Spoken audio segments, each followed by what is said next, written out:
అందరికీ నమస్తే.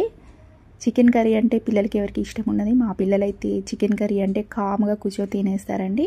ఇప్పుడు నా స్టైల్లో ఈ చికెన్ కర్రీ ఎలానో చూపిస్తానండి. ఇప్పుడు ఒక ప్యాన్ తీసుకొని దాంట్లో కొంచెం ఆయిల్ వేసుకోండి. ఇక నేను 1 kg చికెన్ తీసుకున్నానండి. దానికి తగ్గట్టుగా ఆయిల్ తీసుకొని 1 స్పూన్ ఆవాలు, 1 స్పూన్ జీలకర్ర, ఒక బిగ్ సైజ్ ఆనియన్ సన్నగా కట్ చేసుకొని వేసుకోండి.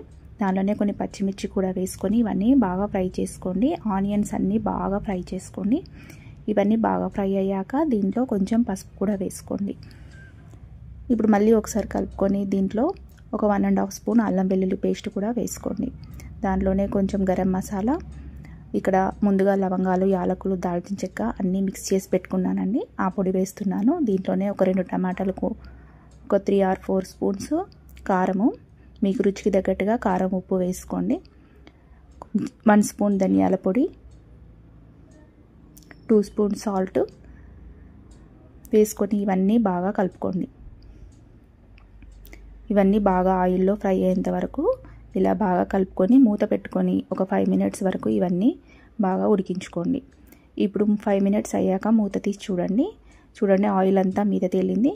ఇప్పుడు దీంట్లో కొంచెం కొత్తిమీర కూడా వేసుకొని ఇదంతా బాగా కలుపుకోండి. ఇక్కడ నేను 1 kg చికెన్ ముందుగా బాగా వాష్ చేసి పెట్టుకున్నానండి. ఆ చికెన్ కూడా ఇప్పుడు దీంట్లో అంతా వేస్తున్నాను.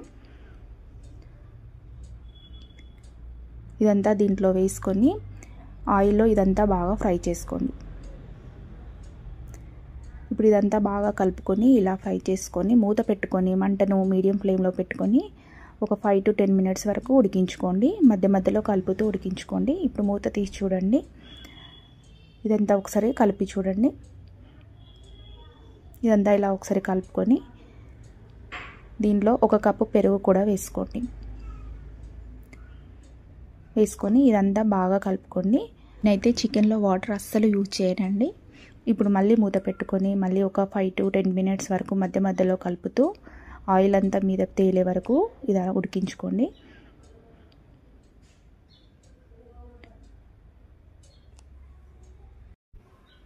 ఇప్పుడు మూత తీసి చూడండి. ఆయిల్ అంతా మీద తేలింది. చికెన్ కూడా బాగా ఉడికిందండి.